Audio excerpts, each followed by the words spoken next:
Pengumuman ya teman-teman ya. Biasanya kan teman-teman setelah saya live dapat akses ke rekaman YouTube. Nah, untuk hari ini dan seterusnya, mohon maaf, rekaman YouTube diperuntukkan hanya untuk teman-teman di Tadabbur Institute. Ya, jadi kalau teman-teman di luar grup Tadabbur Institute nggak akan dapat akses ke rekaman.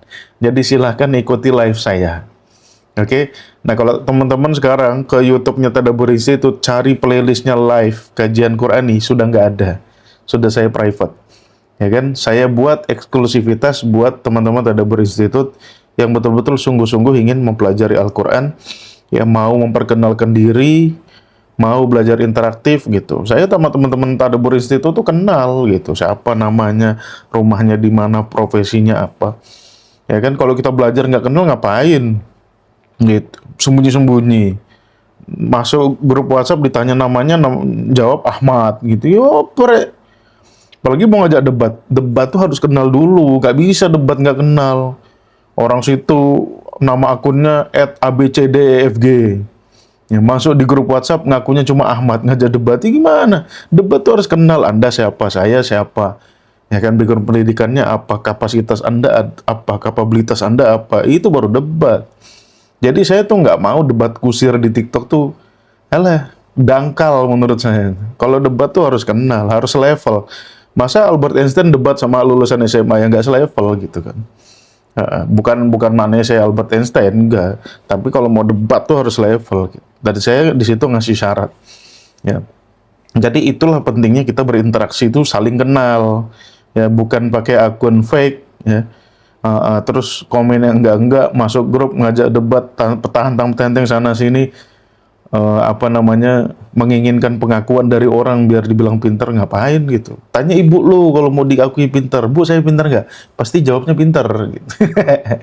Oke, teman-teman, pagi ini kita akan membahas satu tema penting ya, yaitu hadis tidak dapat memverifikasi.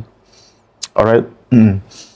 Teman-teman yang tidak ada di grup Tadabbur Institute, simak baik-baik ya. Anda tidak akan mendapat akses rekaman, jadi simak live saya baik-baik. Share ke teman-teman yang lain ya, yang selama ini mabuk hadis ya. Saya namain mabuk hadis karena memang orang-orang tuh pakai hadis sampai titik nadir ya. Bahkan pertikaian tuh yang muncul gara-gara hadis juga gitu. Oke. Sebelum kita membahas posisi hadis seperti apa, kita bahas dulu ya dari sisi semantik seperti apa. Oke. Nah, nanti malam saya akan adakan live bahasa Arab ya dengan Ustadz Kresna. Tunggu aja pengumumannya, habis ini saya akan umumkan, atau di bio saya tuh udah nampang tuh. Ya, di bio saya sudah nampang tuh. Nanti malam kita akan adakan live. Judulnya baca Quran tapi nggak paham. Salah nggak sih? Nah, ayo. Baca Quran tapi nggak paham. Salah nggak? Ayo. Siapa yang bilang nggak salah? Ayo. Nanti malam ikut live TikToknya. Ya, live TikToknya ikut nanti malam. Yang merasa baca Quran rutin nggak paham maknanya, terus tidak merasa itu sebuah kesalahan, tidak merasa itu sebuah masalah, silahkan ikut TikTok live nanti malam. Biar Anda sadar, gitu ya. Biar Anda sadar. Kalau nggak sadar-sadar ya runyam, gitu. Oke? Seperti itu. Nanti malam jam 8 malam. Jadi kalau teman-teman ingin mengikuti ya kajian semantik nanti malam, saya dengan Ustadz Kresna collab di akun Guru Mulia sama akunnya Tadabbur Institute. Oke, sebelumnya kita akan mulai dulu dari kajian semantik bahasa. Kata-kata hadis, hadis itu berasal dari akar kata hadatsa. Oke, apa akar katanya? Hadatsa. Alright, hadatsa ini makna dasarnya bisa sesuatu yang baru, ya, bisa percakapan, muhadatsah gitu ya. Dan bisa juga artinya cerita, ya kan, cerita, kisah gitu ya. Nah, itu makna dasar dari hadatsa. Alright, seperti itu. Nah, hadis secara spesifik ya, hadis secara spesifik itu maknanya adalah cerita. Oke, ini hadis makna umumnya dulu ya, cerita. Contohnya apa ya? Contohnya banyak di Quran. Hal ataka hadithu Musa.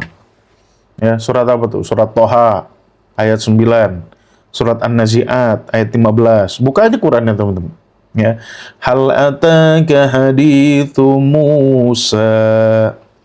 Telah datangkah kepadamu cerita Musa, ya, di surat Toha ayat 9. Di surat An-Nazi'at ayat 15 ada juga, hal ataka hadithu Musa, telah datangkah kepadamu cerita tentang Musa. Alright, seperti itu. Jadi hadis tuh maknanya cerita. Ada lagi nggak? Ya banyak di Quran sih kata-kata hadis-hadis itu ya banyak, gitu kan.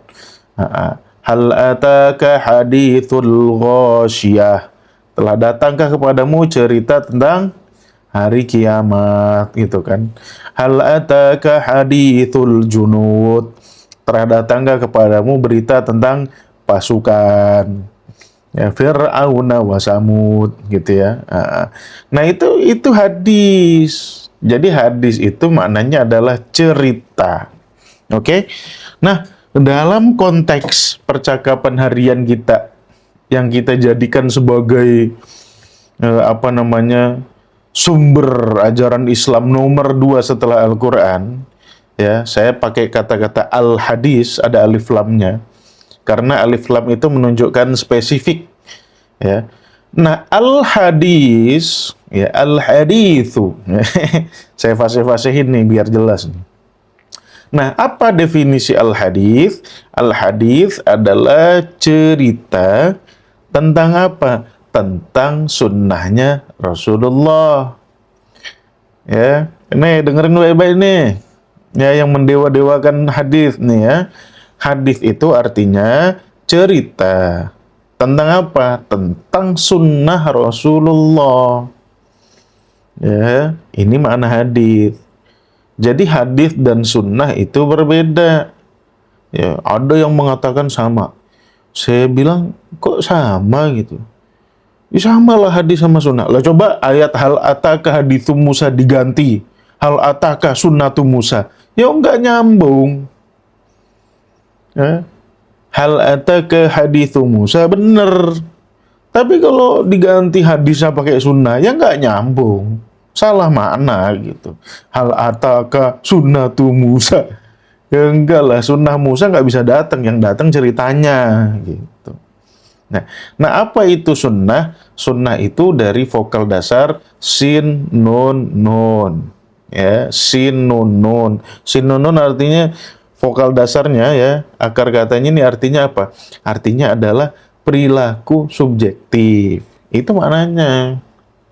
Jadi baik perkataan kita, perbuatan kita, ya, tindakan kita, itu namanya sunnah. Nah, di sini kita dapat membedakan apa itu sunnah, apa itu hadis. Jangan disamain. Istilah yang berbeda tentu merujuk pada makna yang berbeda. Apalagi vokal dasarnya beda, ya jelas beda gitu loh. Ya. Nah, kalau sunnah misalkan apa? Ya, sunnah misalkan apa? Ya, sunnah juga banyak contohnya di Quran.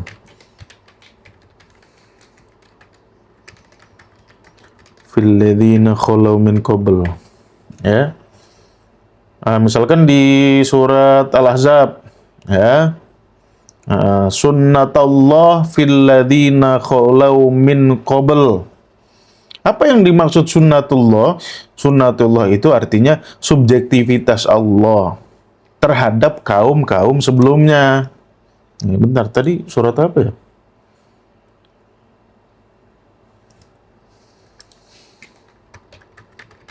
Surat Al-Ahzab. Surat Al-Ahzab ayat 38.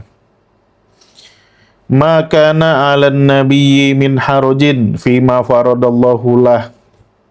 Tidak ada kesulitan, ya, pada apapun yang Allah wajibkan kepada para nabi.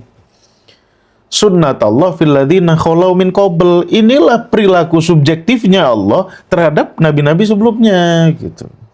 Jadi nabi-nabi sebelum Nabi Muhammad juga kewajibannya nggak melebihi kemampuan dia. Ya, yang Allah wajibkan kepada nabi-nabi itu sesuai dengan kemampuan mereka. Ini namanya sunnah. Nah, selama ini kita dibuat pusing lagi. Kenapa? Sunnatullah hukum-hukum alam. Loh, hukum-hukum alam itu objektif, bukan sunnatullah. Ngerti nggak? Sunnatullah tuh contohnya Allah mencintai orang-orang yang bersabar. Nah, itu namanya sunnatullah. Allah mencintai orang-orang yang bertakwa. Ah, itu namanya sunnatullah. Subjektif. Kalau apa yang terjadi, air mengalir dari tempat tinggi ke tempat rendah, adanya gaya gravitasi, itu bukan sunnatullah. Ini kadang-kadang ustadz-ustadz tuh nggak ngerti istilah, tapi mempopulerkan. Ya, ikut ikut menyebarkan apa namanya pemahaman yang salah gitu. Harusnya kita tuh lebih lebih selektif lagi memilih. Jangan hanya karena itu kata guru kita sembah-sembah, kita cium kakinya gitu ya. Dia ngomong apa kita langsung seplos. Gitu. Periksa lagi benar nggak gitu. Saya aja yang guru saya tuh ulama benar ya. Guru Iswan tuh, wah, itu guru saya yang paling cerdas tuh. Nggak ada yang lebih cerdas dari guru Iswan tuh. Ya, itu aja kalau beliau ngomong saya filter lagi gitu ya. Apalagi cuma ngertinya kitab kuning doang gitu ya. Nah, itu kita harus pahami betul-betul. Jangan kita nyebarin itu sunnatullah sunnatullah. Apalagi kita nih yang awam ikut-ikut nyebarin sunnatullah sunnatullah artinya hukum alam. Bukan, sunnatullah tuh bukan itu. Nah, kayak gini pembebanan kepada nabi ini bukan hukum-hukum alam. Ya, buka aja surat Al-Ahzab ayat 38. Pembebanan kepada nabi, ya tugas-tugas nabi yang Allah wajibkan kepada nabi, ya itu tidak akan memberatkan nabi, itu sesuai dengan subjektivitas Allah, itu bukan hukum-hukum alam. Ya, ini udah ditunjukin ayatnya, salah jangan ngotot, perbaiki gitu.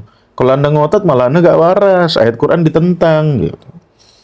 Ya, seperti itu. Lihat aja sunnatul awalin. Apa sih maknanya sunnatul awalin gitu? Ya itulah perilakunya Allah, ya, subjektivitas Allah kepada kaum-kaum terdahulu. Nggak ada kaum-kaum terdahulu baik-baik aja disikat sama Allah, nggak ada. Ya, kalau kaum terdahulu durjana disikat sama Allah. Ya. Nah, kalau yang baik ya hidup nyaman enak gitu, husnul khotimah. Gitu ya, seperti itu. Nah, itulah sunnah.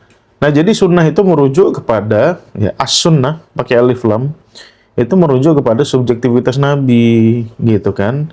Ya kan dalam menginterpretasikan wahyu atau dirinya sendiri sebagai manusia. Ada dua dimensi. Ya. Kalau dalam menginterpretasikan wahyu ini kita ikut sunnahnya Nabi. Ya. Jadi sunnah itu sebetulnya keliru juga dimaknai sesuatu yang boleh dilakukan atau nggak boleh. Lah enggak, kalau sunnah Rasulullah dalam hal kok sholat, ya kita wajib ikut gitu. Ya wajib ikut.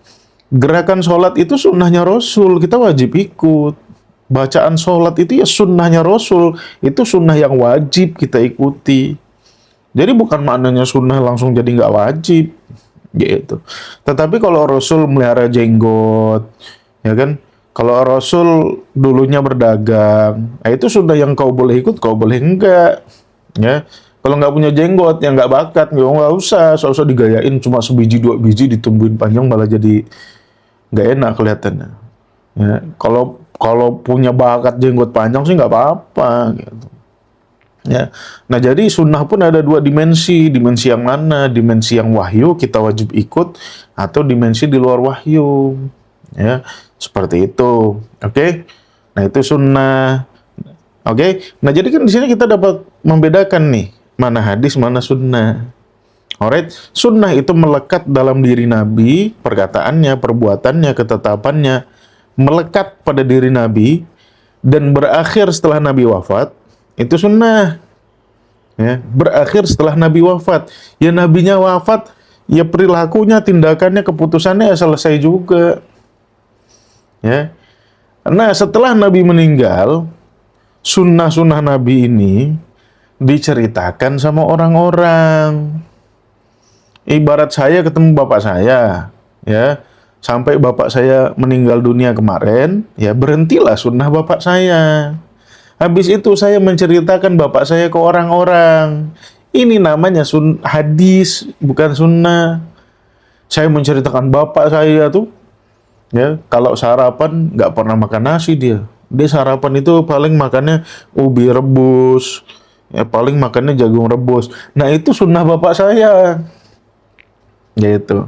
Nah, bapak saya itu kalau habis subuh, ya, habis sholat jamaah subuh, ya, habis itu langsung ngambil sepatu, ngambil sepeda, langsung olahraga. Nah, itu sunnah bapak saya, gitu. Nah, yang saya ceritakan tentang sunnah bapak saya namanya hadis. Oke? Nah, namanya orang cerita. Namanya juga orang cerita. Ini bisa akurat 100%, bisa akurat 100%, bisa setengah-setengah, 50-50, bisa juga ngarang. Ya. Terlebih yang diceritakan ini utusan Tuhan. Bisa ngarang, ya jelas berpotensi besar untuk ngarang. Ya jelas, kenapa? Karena yang diceritain utusan Tuhan. Kalau yang diceritain orang lain sih ngapain ngarang gitu ya, bodo amat gitu. Kalau yang diceritain Abu Lahab misalkan, ya ngapain ngarang tentang Abu Lahab. Tapi kadang-kadang dikarang juga tuh biar tambah jelek Abu Lahab. Tapi kalau sahabat Nabi misalkan yang nggak punya, yang nggak terlalu terkenal gitu ya, ya udah ngapain dikarang-karang ceritanya. Nah, cerita Nabi ini jelas menjadi pintu untuk orang ngarang. Kenapa? Karena Quran sudah dikunci. Quran itu ya sebelum Nabi meninggal sudah final, tertulis, tersusun, dihafalkan banyak orang dengan susunan yang sama. Ditulis. Ya sebelum Nabi meninggal udah ditulis. Saya pernah dengar kajian dari siapa gitu, S3 padahal. Jadi Quran itu ditulisnya zaman Utsman. Bukan, Bu. Ditulisnya udah dari zaman Nabi. Zaman Utsman tuh dibukukan, dikodifikasi, kasih harokat. Kalau ditulis dari zaman Nabi udah ditulis. Ya walaupun media tulisnya macam-macam gitu. Ya namanya sekedarnya minoritas gitu ya. Minum dulu.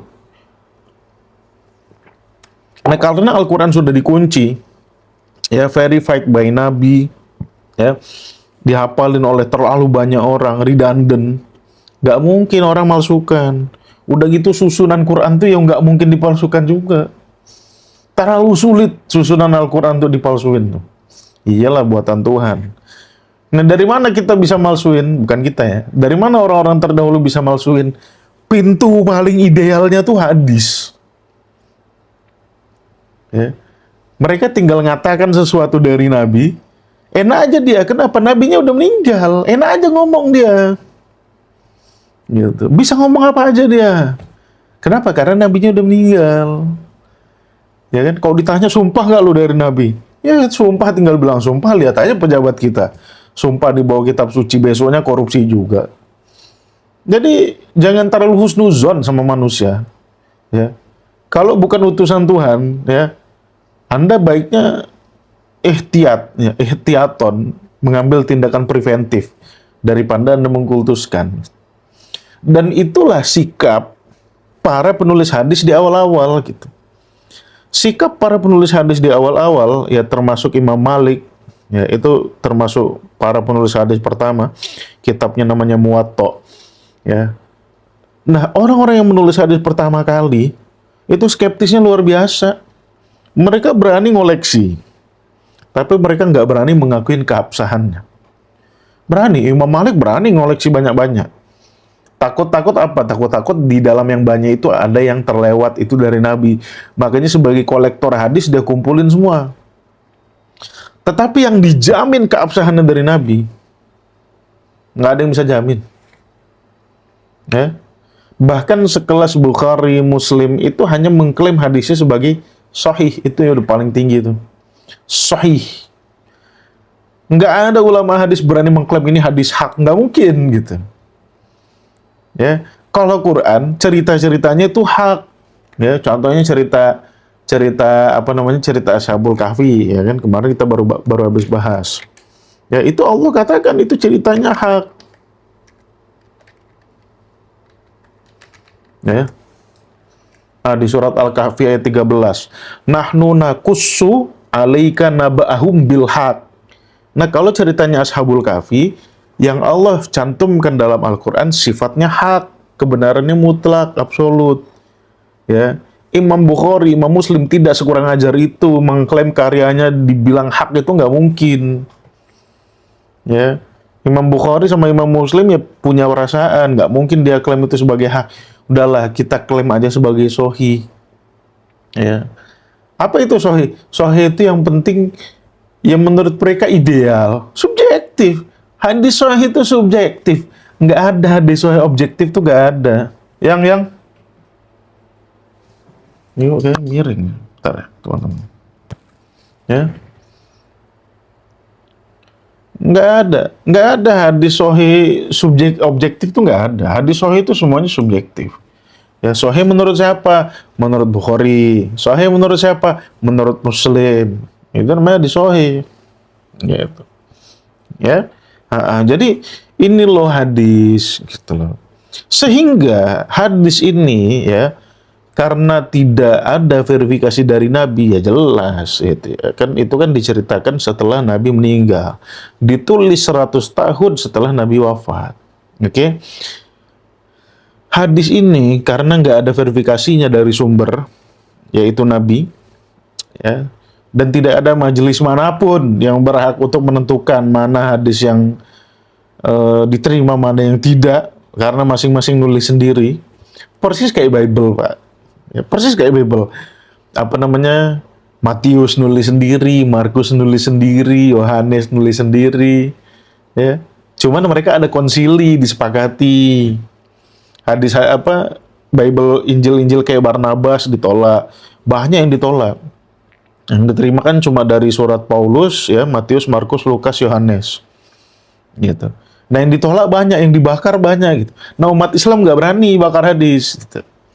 Ya, jadi udahlah masing-masing tulis aja sendiri gitu. Ini loh biar Anda tuh paham nuansa hadis itu seperti apa gitu. Nuansa carut-marutnya hadis itu seperti apa. Saya tidak mengatakan semua hadis itu keliru, enggak. Justru kecampur. Ya, ada yang benar, ada yang enggak. Ya, ibarat gado-gado tuh. Ya, ada tahunya yang seger, ada tahunya yang bosok gitu. Ya, ada sayurannya yang seger, ada sayurannya yang busuk. Itu kayak gitu hadis itu. Gado-gado, ya. Dan kita nggak bisa memverifikasi. Kenapa? Sumbernya udah meninggal. Udah lama meninggal. Nah, sekarang jumlah hadis berapa? Waduh. Ratusan ribu, jutaan malah. Ya. Mulai dari hadis-hadis yang mutawatir sampai hadis-hadis yang minum kopi masuk surga. Meninggal malam Jumat dikatakan husnul khotimah, ya, mulai dari hadis-hadis yang ya konotasinya oke sampai yang konotasinya kacau balau gitu ya. Itu terangkum semua, itu semua al-hadis. Gitu loh. Nah, jadi ya, hadis itu ya secara keseluruhan berpotensi menimbulkan kekacauan. Hadis itu fitnah. Ya, fitnah itu dari kata fatana, artinya sesuatu yang berpotensi menimbulkan kekacauan. Ya. Nah, disinilah letak apa ya, pertanyaan orang-orang itu nggak relevan. Ketika saya bahas jodoh kemarin, ketika saya bahas doa, ketika saya bahas makanan halal haram, ketika saya bahas apa namanya, ya banyak hal lah. Hampir di seluruh video saya itu selalu ada yang komen, kalau merujuk itu nggak cuma Quran, bos, hadis juga.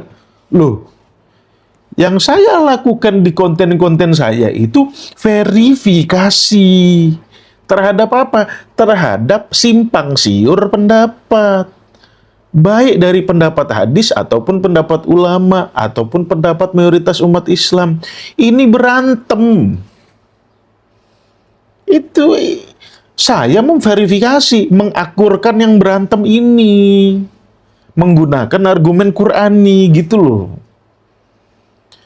Ya, yang hak cuma Quran, selain Quran sifatnya bisa benar bisa salah.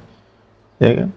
Di akun saya kan udah alur berpikir tuh. Kalau teman-teman klik bio saya, ya playlist saya itu ada alur berpikir. Itu saya tentukan dulu di awal alur berpikirnya seperti apa. Ya, jangan teman-teman ngelihat video saya pakai alur berpikir teman-teman, nggak bisa. Ya, nggak nyambung. Lihatlah konten-konten saya dengan alur berpikir yang sudah saya tetapkan sesuai dengan rujukan Al-Quran. Itu baru nyambung. Ya. Tapi karena memang netizen itu kan kebanyakan impulsif. Ya, kalau ngomong nggak mikir, habis ngomong baru mikir. Itu netizen. Ya. Jadi yang saya lakukan di konten-konten saya itu verifikasi. Ada yang bilang jodoh sudah ditetapkan. Tahu saya dalilnya, orang itu ngambil dalil dari mana. Ya, wa khalaqnakum azwaja. Kami menciptakan kamu berpasangan. Nah, kata-kata ini diterjemahkan apa? Setiap orang punya jodohnya. Ini loh yang salah tuh di sini gitu. Oh, cara dia pakai dalil salah. Gitu loh. Ngakurkan yang berantem ini loh. Ya. Di satu sisi, kalau memang kita sudah ditetapkan jodohnya, ngapain Tuhan ngatur? Surat Al-Maidah, jangan hurrimat alaikum ummahatukum, diharamkan bagimu ibumu, wa banatukum, anakmu juga nggak boleh kau kawini. Ya, janda-janda bekas bapamu juga nggak boleh. Nah ini kalau ditetapkan, ngapain Tuhan ngatur begini gitu loh? Ini kontradiktif, ya. Kontradiksi-kontradiksi seperti inilah yang perlu diverifikasi. Verifikasinya yang nggak pakai sesuatu yang kontradiktif lagi, gimana sih? Jadi Quran itu, kalau saya timbang badan nih, Quran itu ibarat timbangan mahal, presisi, ya, keluaran baru, lulus quality control, itu Quran. Ya, timbangan apa? Timbangan Onemet, ya, yang ternama itu. Nah, hadis ini ibarat timbangan yang sesekali bisa benar, sesekali bisa salah. Nah, Anda secara akal sehat, kalau Anda masih punya akal, gitu ya, Anda nimbang badan pakai yang mana? Pakai yang brand ternama, lulus quality control, presisi 100%, margin of error 0,00002 gram misalkan. Atau pakai timbangan yang bisa benar, bisa salah. Ya tentu Anda pakai yang ini, yang Onemet ini. Gak mungkin Anda timbang pakai timbangan yang bisa benar, bisa salah gitu loh. Ya. Jadi hadis tuh nggak bisa memverifikasi. Jadi rujukan bisa.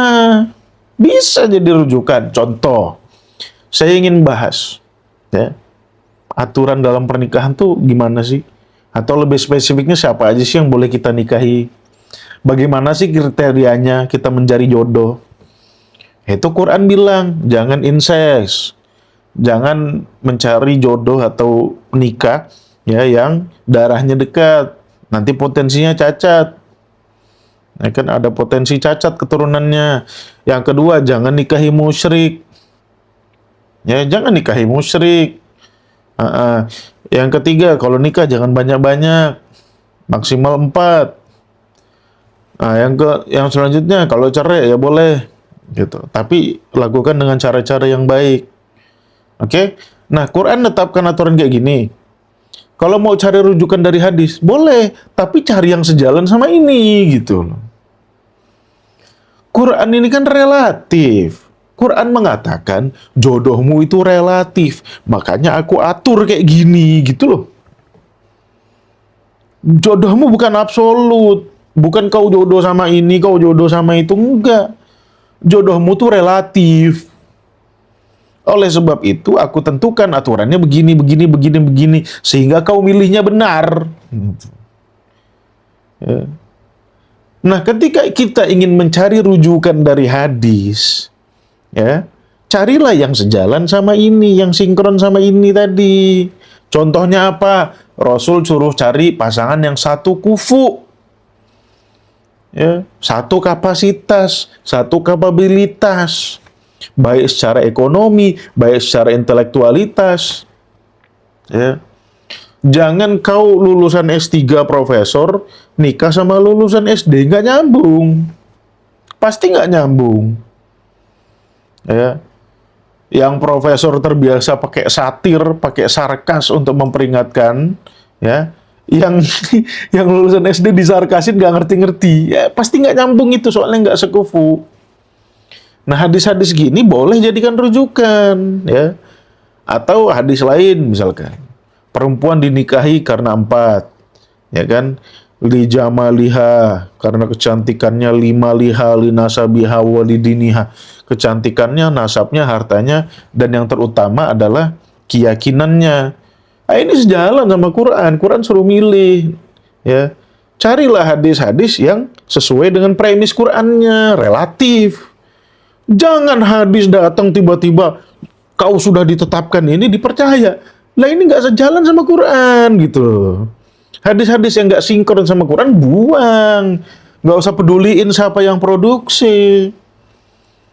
Kalau teman-teman beli sepatu Adidas, ori, terbukti ori, tapi lemnya jebol, jangan ngotot gitu. Oh ini pasti kuat ini, biarpun lemnya jebol, karena dari Adidas. Ya jangan ngotot. Namanya pabrik itu pasti ada barang reject, karena produksi manusia gitu. Ya buang, biarpun dia original dari Adidas, biarpun dia dibikinnya di rumah bekasnya Adidasler itu. Jangan malah ngotot gitu. Nah kadang-kadang umat Islam tuh ngotot, tuh ini hadis Bukhari loh. Lah emang Bukhari nggak bisa salah? Ini hadis Muslim, emang Muslim nggak bisa salah? Ya, itu sama aja kayak ngotot, ini sepatu Nike loh. Lah emang Nike itu nggak bisa bikin produk reject? Ya bisa. Ketika produk itu reject, jangan lu pakai, lu buang. Ini biar otaknya main gitu. Ya, karena bagaimanapun Bukhari, Muslim, Ahmad, Nasai itu kolektor hadis. Mereka tidak bertanggung jawab atas hadis-hadis yang mereka keluarkan. Mereka cuma ngoleksi. Yang menurut mereka sahih ini. Menurut mereka. Sahihnya tuh menurut mereka. Bukan kata Allah, bukan kata Rasulnya gitu loh. Pahami posisi ini. Sahih Bukhari, yaitu sahih menurut Bukhari. Menurut subjektifnya Bukhari gitu loh. Bukan menurut Allah dan Rasulnya itu sahih, bukan. Ya Rasul nggak ada kesempatan untuk memverifikasi itu semua. Ya karena ditulisnya jauh setelah Rasul wafat. Ya. Jadi pahami baik-baik. Kalau jadi sumber silakan ya. Cantumkan hadis, cantumkan ulama, terserahlah mau ulama sunni, mau ulama apa. Asalkan ini loh koridornya tuh sudah sejalan sama Quran gitu. Nah yang saya lakukan di konten bukan bikin makalah. Konten-konten saya tuh bukan bikin makalah. Ya. Contoh-contoh yang baru aja. Ya. Saya membahas katanya doa pasti dikabulkan. Ya. Nah, faktanya dalam kehidupan kita ada yang sudah jengkit-jengkit minta sampai sujud-sujud bertahun-tahun nggak kabul-kabul juga. Ya. Nah ini gimana? Ini kontradiksi gitu loh antara keyakinan dengan fakta. Ini kontradiksi. Ya, nggak bisa. Nggak bisa penyelesaiannya udah percaya aja. Nggak bisa Pak. Anda mati penasaran kalau kayak gitu. Ternyata apa yang Anda yakini selama ini tidak sesuai sama realitas. Anda akan menjadi hantu penasaran kalau mati. Ya, guyon. Ya. Nah ini perlu diselesaikan secara Qurani karena ini bab-bab akidah, ya, bab-bab keyakinan yang sudah kita ikat di kepala nih. Tuh. Ini perlu diverifikasi. Dan yang berhak memverifikasi Quran, bukan hadis, gitu loh. Hadis itu bisa benar, bisa salah. Verifikasi ini pakai Quran. Cari ayatnya mana yang mengatakan doa pasti dikabulkan mana. Oh surat Ghafir ayat ini, coba lihat ayatnya. Oh do'uni astajib lakum. Oh kata doa itu artinya apa? Artinya manggil. Loh kok diartikan meminta? Kata astajib artinya apa? Astajib itu artinya merespons, menjawab. Loh kok diartikan mengabulkan? Nah ada miss. Oh setelah diteliti ternyata kesalahannya dalam semantik bahasa. Memaknai kata doa keliru, memaknai kata astajib keliru. Sehingga melahirkan konsekuensi yang tidak logis. Akidah-akidah yang tidak logis. Sehingga apa? Sehingga Anda menzolimi diri Anda sendiri. Ya, Anda membodohi diri Anda sendiri. Ya, nauzubillah kalau Anda ikut membodohi orang lain. Ya, bodoh gitu. 1+1 3, ya bodoh ini. Ya. Di sistem apapun tidak akan bisa diaplikasikan 1+1 sama dengan 3. Ya. Rumus cari luas lingkaran itu pi kali r kali r. Bukan pi kali r kuadrat. Salah. Ya. Oh, pi kali r sama dengan pi r kuadrat ya. Oh, rumus mencari luas lingkaran bukan pi kali garis tengah, bukan gitu. Kalau pi kali garis tengah itu cari diameter. Kalau mencari luas lingkaran pi kali r atau pi kali r kuadrat. Ya, kalau Anda mencari luas lingkaran pakai pi kali diameter, ya pi kali garis tengah ya nggak bisa gitu. Ya, seperti itu. Ya. Jadi kalau ada teman-teman yang komentar, hadis bro. Loh, justru hadis tuh kadang-kadang jadi biang kerok. Ini yang mau kita verifikasi, benar nggak nih? Gitu. Ya, kayak doa, kan? Doa tertolak karena makanan haram. Loh, kenapa dikatakan doa tertolak karena makanan haram? Kalau nggak makan haram, memang nggak tertolak? Ya enggak, kenapa? Premisnya kan doa pasti dikabulkan. Lah ini yang salah, gitu. Premis Qur'aninya salah. Allah cuma bilang, kau panggil aku jawab, kita artikan kau minta aku kabulkan. Ini kan jauh banget nih. Uji buda wata da'i idada'ani. Aku menjawab panggilan yang memanggilku. Diartikan apa? Aku mengabulkan permintaan orang yang minta sama aku. Kan jauh banget nih, kutub utara sama kutub selatan. Ya. Nah, itu setelah kita teliti, setelah saya riset. Secara semantik, di sini tuh artinya bukan meminta, tetapi memanggil. Oh, contoh di ayat lainnya ada, la taj'alu du'a ar-rasuli bainakum ka du'a ibadikum ba'do. Jangan jadikan doanya Rasul, panggilannya Rasul. Nah, ini kan jelas, clear.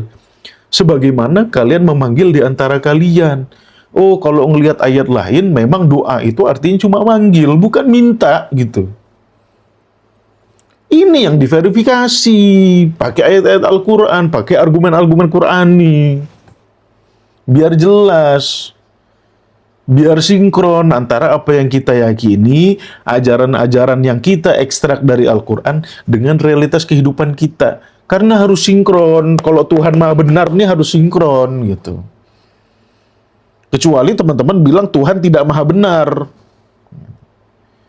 Kita kan sekarang ngotot Tuhan Maha Benar. Ya berarti apapun yang Tuhan ajarkan harus sinkron sama realitas, nggak bisa enggak. Gitu. Ya. Nah, untuk memverifikasi hal seperti ini ya harus kembali ke Quran, nggak bisa kembali ke hadis. Ya.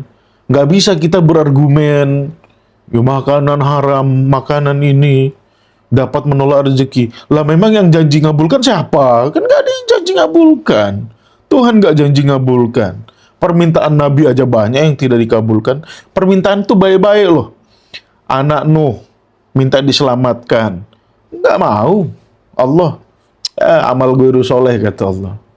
Bukan perkara baik kau mengangkat anakmu ke dalam bahtera. Besok-besok lawan lagi dia. Ya. Nabi Ibrahim minta bapaknya diampuni. Kurang baik apa niat itu? Ya. Tetapi kata Tuhan dia itu nggak bakal gitu, nggak bakal gua ampuni. Itu udah subjektivitasnya Tuhan. Gitu ya. Karena apa yang dia lakukan. Ya, Nabi Muhammad minta diazab di tengah-tengah pertempuran. Gak mau Allah. Masa Allah ngazab yang gak bersalah? Ikut-ikut diazab juga ya nggak bisa. Ya, maka Allah liyu'adzibahum wa anta fihim. Gak mungkin lah Muhammad, aku azab kalian semua sedangkan kau ada di tengah-tengah situ. Kau cabut dulu baru aku azab. Ya, nggak mungkin. Nah, permintaan Nabi aja banyak yang ditolak. Apalagi permintaan manusia gitu.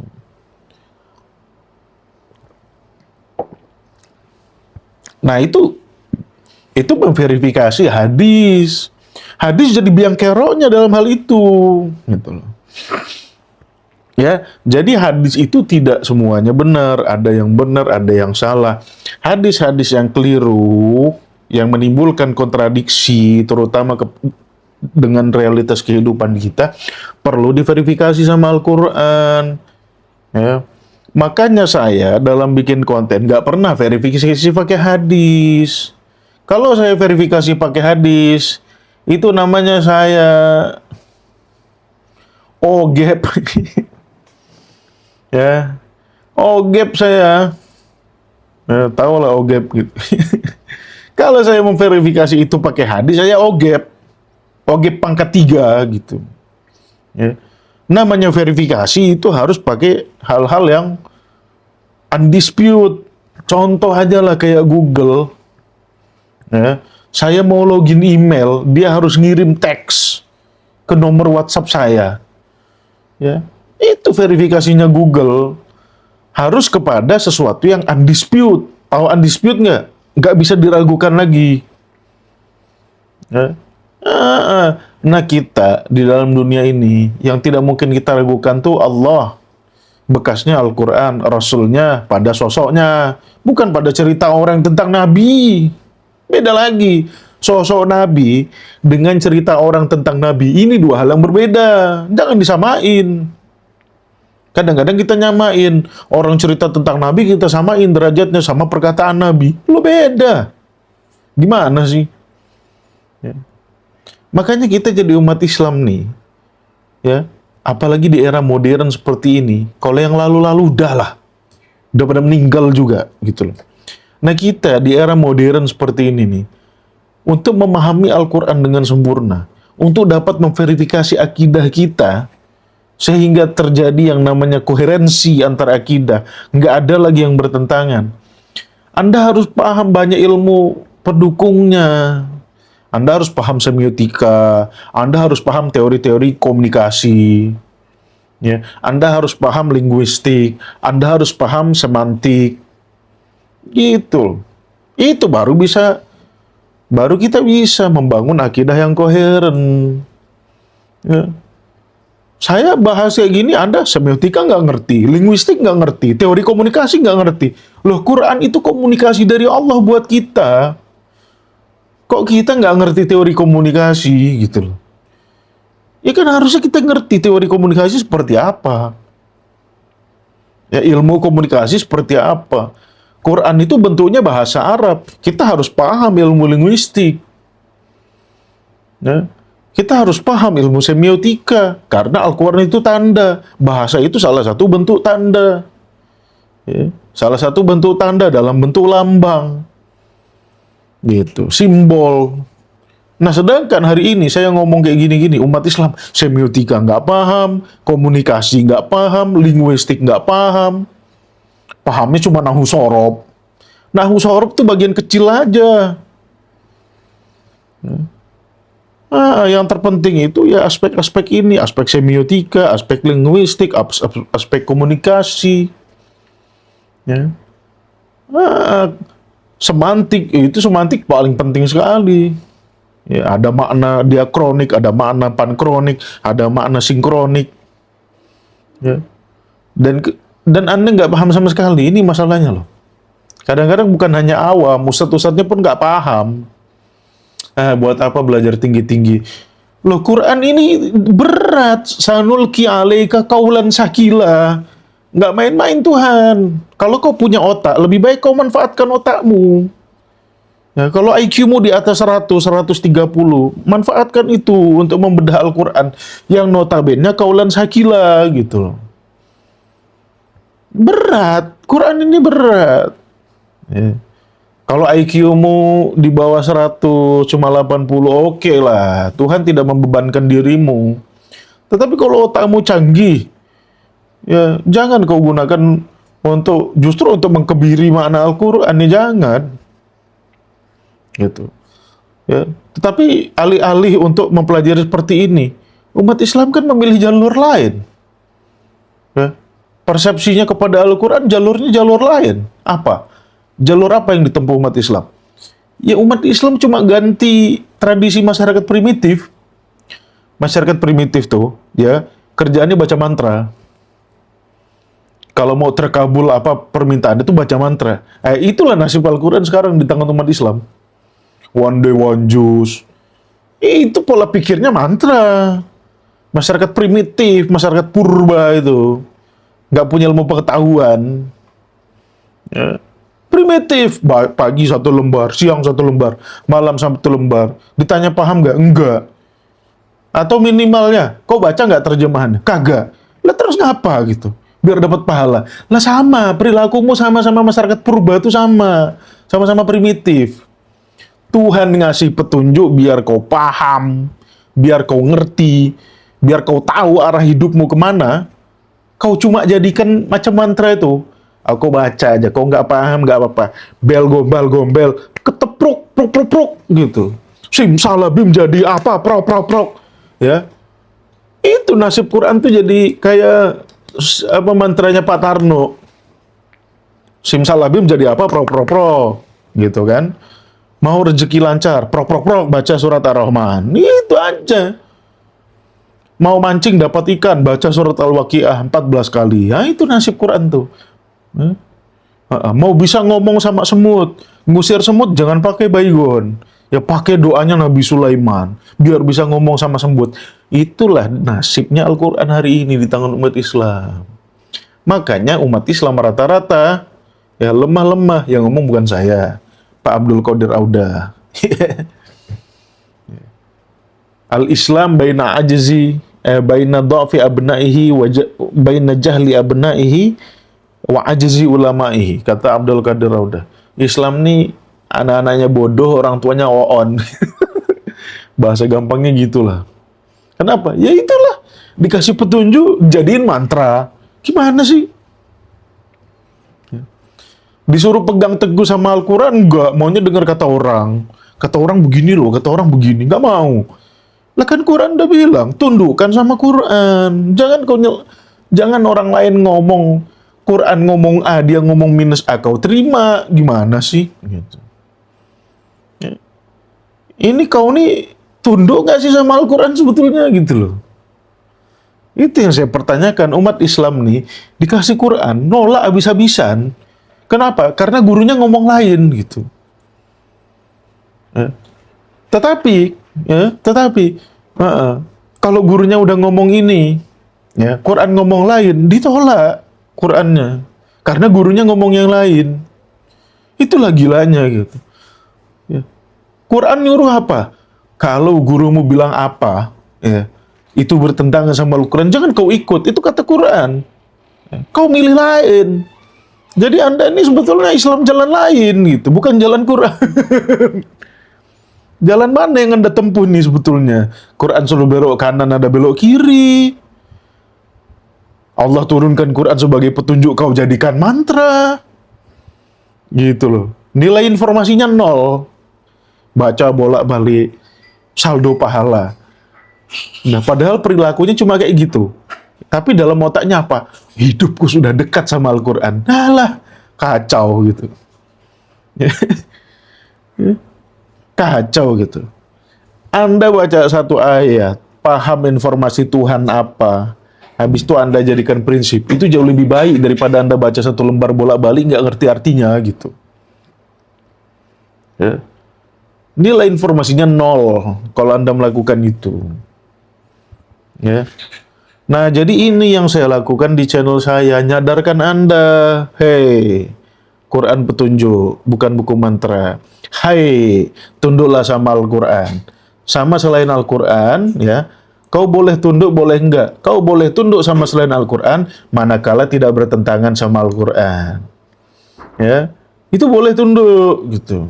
Kadang-kadang orang egop, ogep, egop. Kadang-kadang orang itu ogep kuasa 2 juga gitu. Emangnya semua hidup kita ada di Quran? Ya nggak harus ada di Quran, gimana sih? Makanya orang bikin statement tuh dipahami. Asal tidak bertentangan sama Al-Quran nggak apa-apa. Itu statementnya. Bukan harus ada di Quran, gimana sih? Emang seluruh aspek kehidupan kita ada di Quran? Ya, ya banyak yang nggak ada, tapi prinsip-prinsipnya ikut Quran gitu loh. Kadang nggak pakai akal juga kalau jawab, tuh impulsif, main hantam-hantam aja gitu. Ya nggak pakai pemikiran. Biasa kan kita tuh sebelum ngetik tuh mikir dulu. Mikirnya 10 kali baru ngetik sekali. Ya jangan komen 10 kali mikirnya baru sekali. Ini kebiasaan kita SDM rendah. Dibilang rendah nggak mau, ngamuk gitu. Ya, diajak mikir susah. Besok-besok kalau sengsara ngomel. Lalu diajak mikir susah dari kemarin. Sekarang hidup sengsara ngomel gitu. Iya kan? Disuruh mikir nggak mau. Lampu merah tuh berhenti. Jangan kau lanjut. Kalau kau lanjut nanti kecelakaan. Masih juga ditembus-tembus. Lampu merah masih mending. Palang kereta. Kereta itu kan baja, beratnya bertonton, kecepatannya ratusan kilometer per jam, sekali hantam jadi rempeyek. Ya. Jangankan motor, jangankan beca. Ya. Mobil tangki Pertamina aja ditabrak tuh jadi rempeyek, masih aja ngelanggar gitu. Palang udah ditutup, dibuka, dihantam. Diatur nggak mau, disuruh mikir nggak mau. Besoknya dia kecelakaan, tabrakan, ngomel. Ya. Nah teman-teman umat Islam hari ini disuruh mikir nggak mau, disuruh balik ke Quran nggak mau, besoknya berkelahi, ngomel gitu. Ya salah kau, nggak mau balik ke Quran gitu. Nggak mau jadikan Quran sebagai verifikasi. Malah maunya pegang hadis, hadisnya si ini, hadisnya itu. Masing-masing tuh, Sunni pegang hadisnya sendiri, Syiah pegang hadisnya sendiri, Wahabi pegang hadisnya sendiri. Ya, macam-macam, masing-masing. Ya. Itu yang menyebabkan kita kacau. Jadi perbedaan kita itu bukan seperti jari-jari, ya, yang lama-lama menuju ke arah pusat, tetapi malah lama-lama menuju ke arah yang jauh dari pusat kesepakatan. Bahkan lebih gilanya lagi, kita di doktrin apa?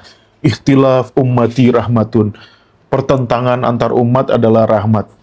Gundulmu. Ya. Gundulmu.